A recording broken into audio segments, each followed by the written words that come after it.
दोस्तों, अंदाज शायराना में कवि प्रवीश यूट्यूब पे तहे दिल से स्वागत। आज का एपिसोड दोस्तों सिर्फ एक विषय पे लेकर आया हूं मैं। क्या है वो विषय?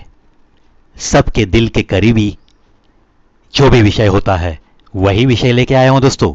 ऐसे कोई नई बात लेकर नहीं आया हूं, लेकिन ये मुझे तो बड़ी खास बात लगती है। विषय है वफादारी। क्या दोस्तों, चेहरे पे हल्की सी मुस्कुराहट दिखने लगी मुझे? ऐसी क्या बात है इस लफ्ज में जो कि आप ऐसे हंस पड़े हो? शायद उस हंसी का मतलब मैं अच्छी तरह से जानता हूं दोस्तों। शायद कुछ दोस्तों के चेहरे पे ऐसे हल्की सी मुस्कुराहट आएगी और वो मुस्कुराहट कह रही है, क्या बात कर रहा है प्रवी, क्यों ऐसी दुर्लभ बातों का जिक्र करता है आजकल तू, जो कि बातें बहुत बहुत बहुत दूर जा चुकी है। वफादारी? अरे कहां दिखती है भाई आजकल तुझे? कौन से रिश्ते में दिखती है? ऐसा ही सवाल आपकी मुस्कुराहट शायद मुझे कर रही है। आखिर तजुर्बे वाली बातें होती है, जिसको भी ये जिंदगी जैसा भी तजुर्बा देती है वैसे ही उसके ख्यालात बिल्कुल रहते हैं ना दोस्तों। चलो कोई बात नहीं, पूरी तरह से यह बात आज दुर्लभ है ऐसे भी तो मैं नहीं मानता हूं, इसीलिए आपको थोड़ा बहुत वफादारी के बारे में सुनाने के लिए आया हूं। चलो, वफादारी का पता कब चलता है? औलाद की वफादारी का पता बुढ़ापे में चलता है। बहन की वफादारी का पता उसकी जवानी में चलता है। भाई की वफादारी का पता उसकी शादी के बाद चलता है। पति की वफादारी का पता पत्नी की बीमारी में चलता है। पति की वफादारी का पता पत्नी की बीमारी में चलता है, और पत्नी की वफादारी का पता पति के गरीबी में चलता है। एक दोस्त की वफादारी का पता दोस्त की परेशानी में चलता है। दोस्त की परेशानी में चलता है। क्या दोस्तों, जो हल्की सी मुस्कुराहट वफादारी ये लफ्ज सुनने के बाद आपके चेहरे पे आई थी, इसका मतलब आप ये मानते हो कि वफादारी तो इस दुनिया से गुम हो गई है।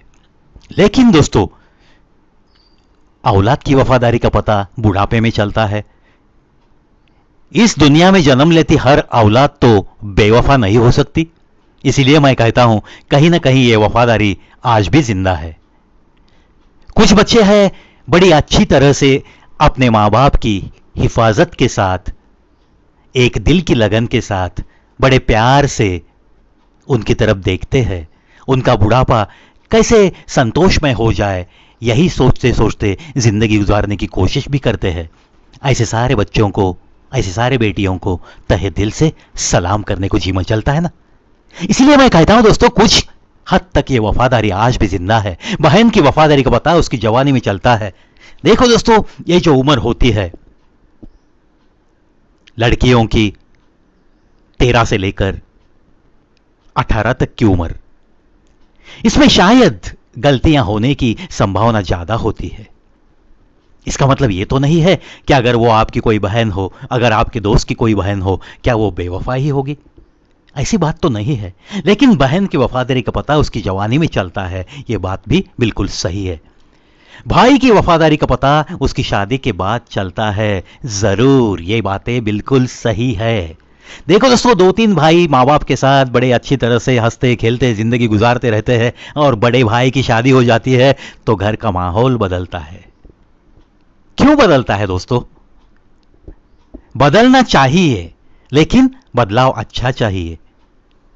हर किसी के दिल में कड़वाहट पैदा करने वाला अगर बदलाव आता है तो कहीं ना कहीं वो नई नवेली आई हुई लड़की की कोई ना कोई गलती जरूर होती है। एक दूसरे को समझदारी के साथ समझ के लेने के बाद हर कोई एक दूसरे के साथ वफा के साथ अगर पेश आता गया तो मुझे नहीं लगता कि ऐसे घरों में बंटवारा हो सकता है। इसीलिए ये बात बिल्कुल पक्की है कि भाई की वफादारी का पता उसकी शादी के बाद समझता है। पत्नी की वफादारी का पता पति के गरीबी में, और पति की वफादारी का पता पत्नी की बीमारी में समझता है। बिल्कुल सही बात है। पत्नी बीमार हो गई, अरे भाई वो भी तो इंसान है। 2-3 दिन के लिए उसे बुखार आया, उसके बदन में दर्द है, ऐसे आलम में अगर पति उसकी तरफ कुछ भी ध्यान नहीं देगा तो ये बहुत स्वार्थी इंसान का काम हो गया ना। बिल्कुल बेवफाई है ये। क्यों भाई? 365 दिन वो उसकी ईमानदारी के साथ अपने पति की सेवा करती है, बच्चों की सेवा करती है। आखिर वो भी तो इंसान है, उसे भी कभी बुखार आ सकता है, उसे भी कभी थकान हो सकती है, उसके भी बदन में कभी दर्द हो सकता है। अगर ये बातें हो गई तो उतने 2-4 दिन भी आप उसे संभाल नहीं सकते, अपनी वफादारी नहीं दिखा सकते। लेकिन ये भी चीजें कुछ घरों में दिखती है दोस्तों। दोस्त की वफादारी ये बहुत चीज मायने रखती है। ये कब दिखने आती है दोस्त की वफादारी? दोस्त की परेशानी में चलता है दोस्त की वफादारी का पता। बिल्कुल सही है। हंसने खेलने के लिए दोस्त चाहिए, झूमने गाने के लिए दोस्त चाहिए, महफिलें सजाने के लिए दोस्त चाहिए, जाम से जाम जब टकराता है तब चीयर्स कहने के लिए दोस्त चाहिए। लेकिन वही दोस्त जब परेशान होता है तो पीठ दिखाकर भागने वाले कितने सारे दोस्त हम लोग देखते हैं। मैंने तो बहुत तजुर्बा लिया है दोस्तों, बहुत तजुर्बा लेके बैठा हूं मैं। इसीलिए यह पंक्ति मुझे बड़ी अच्छी लगती है कि दोस्त की वफादारी का पता दोस्त की परेशानी में चलता है, दोस्त की परेशानी में चलता है। दोस्त जब परेशान हो तब हाथ छोड़कर निकल के जो जाते हैं उनको फिर एक बार अपने दहलीज के अंदर लेना बहुत बड़ा गुनाह है दोस्तों, बहुत बड़ा गुनाह है।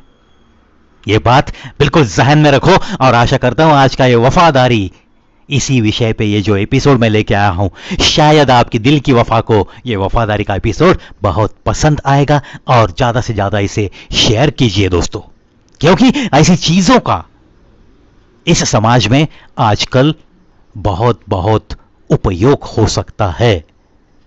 किसी की हौसला अफजाई हो सकती है, किसी की आंखें खुल सकती है, किसी की दोस्ती में पड़ी हुई दरार भी मिट सकती है। और दोस्ती क्या चीज है इसका भी पता चलेगा, पत्नी क्या चीज होती है, पति क्या चीज होता है, वफादारी का सही मतलब क्या है, ये सारे लोगों को समझ में आएगा शायद। इसीलिए दोस्तों तहे दिल से बहुत तड़प तड़प के मैं आपको विनती करूंगा कि ऐसे एपिसोड्स ज्यादा से ज्यादा शेयर कीजिए दोस्तों। इन्हीं बातों के साथ आज के लिए अलविदा।